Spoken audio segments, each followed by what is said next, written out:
নমস্কার, শেয়ারবাজ থেকে আমি শাশ্বত মিত্র। আমার এডুকেশনাল চ্যানেলে আপনাদের সবাইকে স্বাগত। নিফটি, ব্যাঙ্ক নিফটি সব তো দেখছেন খুব ভালো আছে, যদিও ব্রডার মার্কেট সম্বন্ধে একই কথা বলা যাবে না। ব্যাঙ্ক নিফটি আজও এবার হাইতে বন্ধ করেছে 858,000-এর ওপর, ফার্স্ট টাইম 58,000। নিফটিও 850-এর বন্ধ করলে হচ্ছে আপনার 843, 850-এর সামান্য নিচে, তো এটাকে ভালোই বলা চলে। কালকে মুহূর্ত ট্রেডিং, আশা করি কালকেও মার্কেট ভালো থাকবে। বুধবার ছুটি, বৃহস্পতিবার থেকে মার্কেটের এই যে টানা ধরুন 600 পয়েন্ট মার্কেট উঠলো, এই যে রানটা হলো, এই রানটা মূলত মানে ফিউ স্টক নিয়ে হয়েছে। আপনি বলতে পারবেন না ব্রডার মার্কেটের সব স্টক বেড়েছে। মানে যাদের পোর্টফোলিও আছে তারা হয়তো এই রান দেখে খুব একটা খুশি হতে পারছে না, কারণ আজকে সামান্য একটু চলেছে, অন্য দিনগুলো একদমই চলেনি মিড ক্যাপ বা স্মল ক্যাপ। সেই অনুসারে যেভাবে নিফটি চলেছে, যেরকম আজকে মার্কেট বেড়েছে মোটামুটি ধরুন এই 133 পয়েন্ট, তার মধ্যে রিলায়েন্সের পয়েন্টই তো প্রায় সমান হবে। রিলায়েন্স একা প্রায় 4% বেড়েছে। তা রিলায়েন্স 4% বাড়ার পর আপনার ওয়েটেজে তো বেশিরভাগ রিলায়েন্সই চলে আসবে না। এইচডিএফসি বেড়েছে, তারপরে ধরুন এসবিআই বেড়েছে। তো এই তিনটে স্টক দিয়েই নিফটির বাড়া হয়ে গেছে। আর যেটা হচ্ছে আপনার ব্যাঙ্ক নিফটি এখানে সব থেকে স্ট্রং যদি বলেন।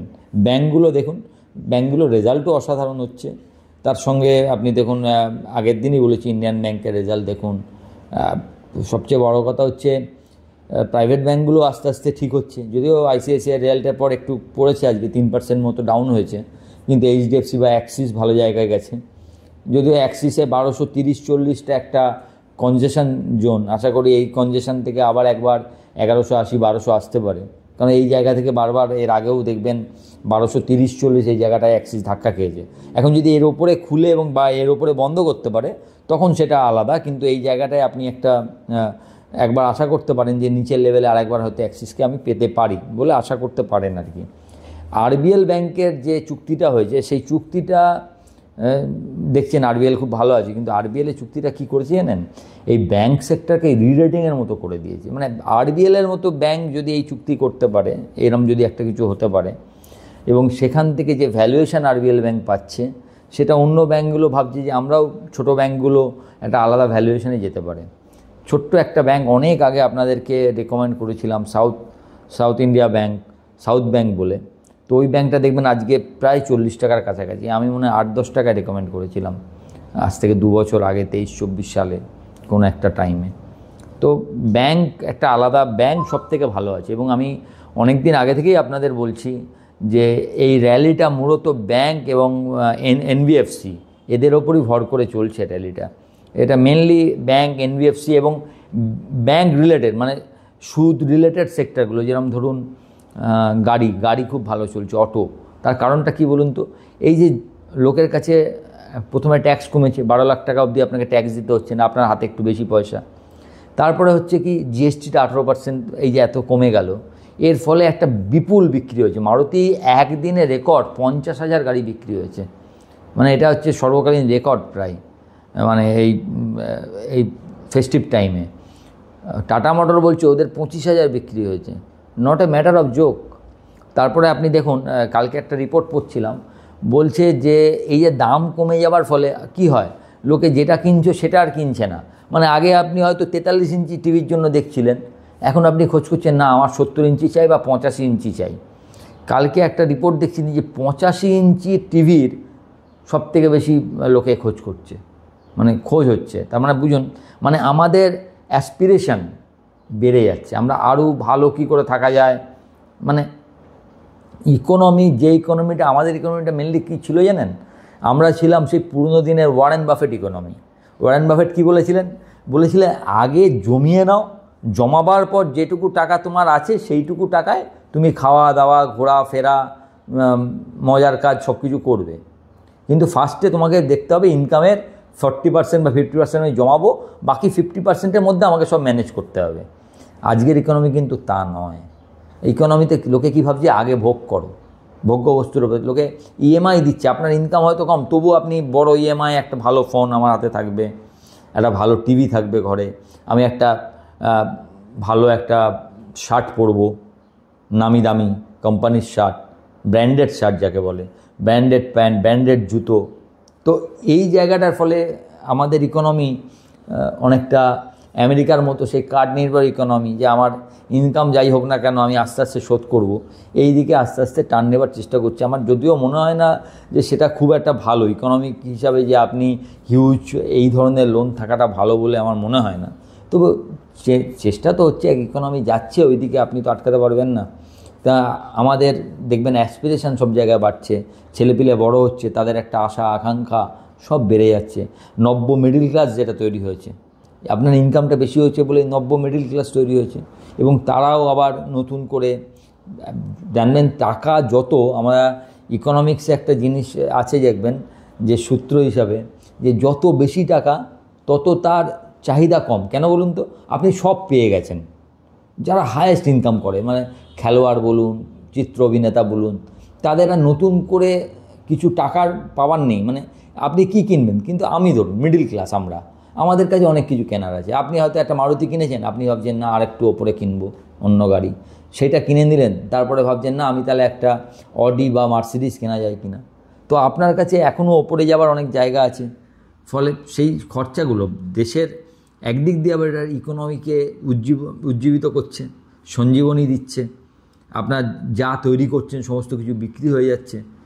তবে একটাই কথা প্রধানমন্ত্রীও বলেছেন, আমিও আপনাদের কাছে বলি, আবার আপনাদের কাছে এই অনুরোধটা রাখি, যা কিনুন না কেন দেশের কিনুন, যা আমার দেশে তৈরি হচ্ছে, যেখানে দেশের মানুষের ঘাম রক্ত রয়েছে।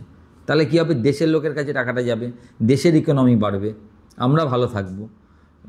দেখছেন তো চারদিকে ট্রেড ডিলের একটা চাপ আছে, সবাই চেষ্টা করছে যে যার। অ্যাকচুয়ালি যদি আপনি বিশ্বর দিকে তাকান, আপনি ইন্টারন্যাশনাল রিলেশনে সম্পর্কের কোনো দাম নেই, খালি স্বার্থর দাম আছে। যার সঙ্গে যেখানে স্বার্থ, যার সঙ্গে ব্যবসা বেশি, সুবিধা বেশি, সেখানে লোকে যাবে। তাই জন্য আপনাকে আপনার দেশের যা ভালো হয় সেটা করতে হবে। আপনার দেশ যাতে অন্য কারোর ওপর নির্ভর না করেও ঠিকঠাক থাকতে পারে, আরও যদি রিলেশন খারাপ হয়, আরও যদি ট্যারিফ বাড়ে, তাতেও যাতে দেশের অর্থনীতি ঠিক থাকে, সেটা আপনাকে দেখতে হবে। আমাদের এখন ওইটুকুই কাজ। আমাদের ছোট ছোট কন্ট্রিবিউশন হয়তো দেশের জন্য অনেক বড় কিছু হতে পারে। যাই হোক, আমি আগের দিন আপনাদের যে ভিডিও দিয়েছিলাম তাতে একটা মন্তব্য পড়লাম, আমি জাস্ট আপনাদের বলছি। উনি লিখেছেন যে আপনার চ্যানেলটাকে এডুকেশন বলার দরকার নেই, এই চ্যানেলটাকে আপনি বলুন যে আপনি শেয়ারের প্রতিদিনের রোজ নামচা বা খবর টবর দিচ্ছেন। এখন মুশকিল হচ্ছে উনি হয়তো পুরো ভিডিওটা দেখেন না বা প্রতিদিনই দেখেন না।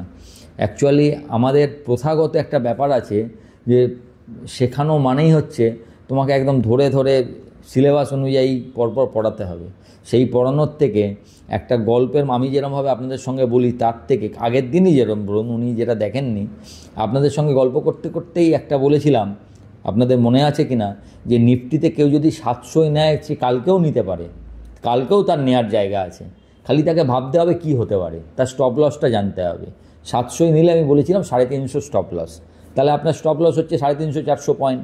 তার এগেনস্টে আপনাকে রিস্ক রেশিওটা বুঝতে হবে, যে 400 পয়েন্ট যদি আমার স্টপ লস যায়, তাহলে যদি আমার লাভ হয় অন্তত 400 পয়েন্ট হতে হবে। অ্যাকচুয়ালি এটা আমরা বলি 1:2 মিনিমাম থাকা দরকার।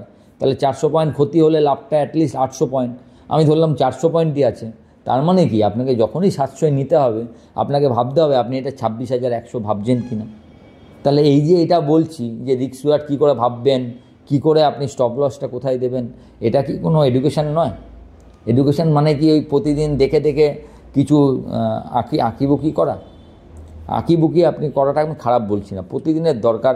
এক একজনে এক একটা সিস্টেম আছে, সে কীরমভাবে আপনার প্রতিদিনের ট্রেডটা করে, তার একটা নিজস্ব সিস্টেম রয়েছে, সেই অনুযায়ী সে ট্রেড করে। এখন কিন্তু আপনাকে একটা জিনিস সবসময় মনে রাখতে হবে, বড় বড় যারা চার্টিস্ট তারাও এই কথাটা বলেছেন যে চার্ট আপনাকে বলবে, কিন্তু কেউ তো কোনো আমাদের দেয়ার ইজ নো, এখানে এমন কিচ্ছু তৈরি হয়নি যেখানে আপনি 100% বলতে পারবেন যে এই চার্ট এটা হওয়া মানে ওপরেই যাবে, নিচে আসবেই না। এবং এটাই এর সবথেকে মজা, শেয়ার মার্কেটের ইন্টারেস্টটাই এটা, যে কোনো এখানে আগেকার কোনো আপনার কোনো উপপাদ্য বা কিছু আপনার ফর্মুলা মুখস্থ করে দেওয়া হয়নি। এই ফর্মুলা থাকলেই আপনি লাভ করবেন। হ্যাঁ, একটা ফর্মুলা আছে, কি সোজা ফর্মুলা, যে ফর্মুলাটা আমি চেষ্টা করি ইউজ করবার, তাও ভুল হয়। ফর্মুলাটা কী বলুন তো? বুঝতে পারা যে দামটা ঠিক আছে কিনা।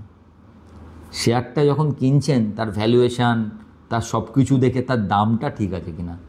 যদি আপনি দামটা বুঝতে পারেন, ব্যাস এটা ঠিক আছে, পড়ে যাক, যাই হোক, আমি এখানে নেবো, এখান থেকে ওপরে এই দামটা ঠিক আছে, কোম্পানি যদি ভালো করে এটা ভালো হবে।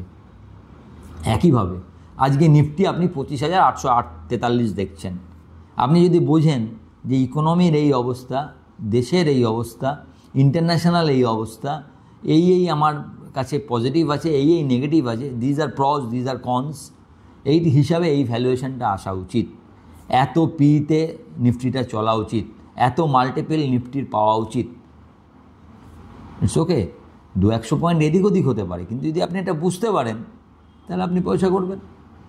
তাহলে ব্যাপারটা কি, কোনো কিছু এখানে 100% আপনাকে বলে দিতে পারে না যে এটা হবে।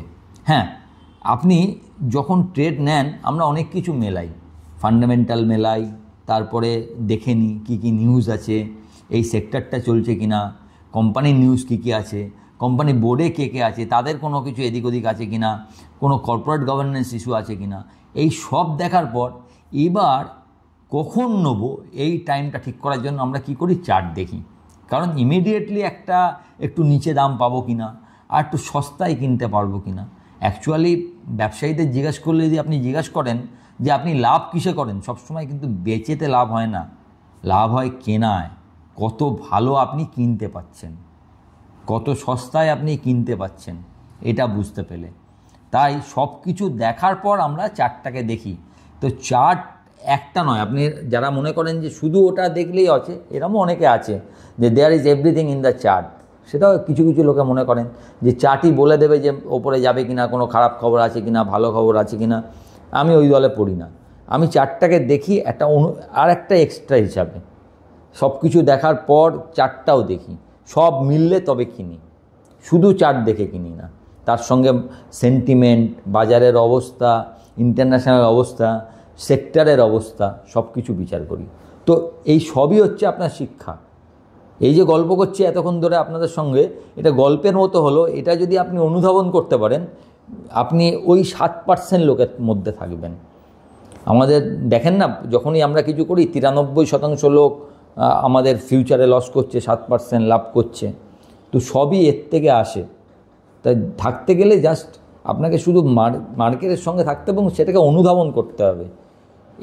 এটা একটা, যতটা না মার্কেট জানবেন, যতটা না এত কিছু, তার থেকে অনেক বেশি হচ্ছে ইটস এ মেন্টাল গেম।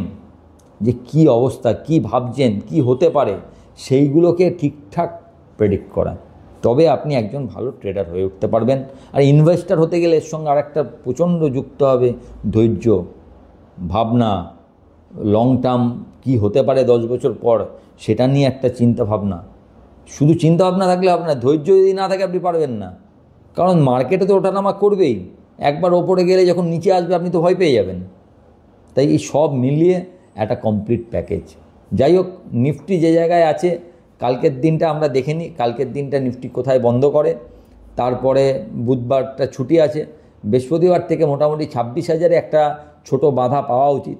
যদি না 26,000-এর ওপর খুলে জোর টানতে পারে, সেখান থেকে একবার আমার হিসাবে 25,650 এবং ব্যাঙ্ক নিফটিটা একবার 57,500, 57,350 এরম লেভেলে আসতে পারে। আর যদি ওপরে ওঠে, ওয়েল অ্যান্ড গুড। আমাদের নেক্সট লক্ষ্য 26,277, 52 উইক হাই, মানে 52 লাইফ টাইম হাই, যেটা আগেই ব্যাঙ্ক নিফটি পার করেছে, এর এখনও বাকি আছে। ভালো থাকবেন। কালকে মুহূর্ত ট্রেডিংয়ে আপনাদের সবাইকে শুভকামনা জানাই। সবাইয়ের পরের দেওয়ালি অবধি বছরটা দারুণ কাটুক, সবাই ভালো লাভ করুন, ভালো প্রফিট করুন। নমস্কার।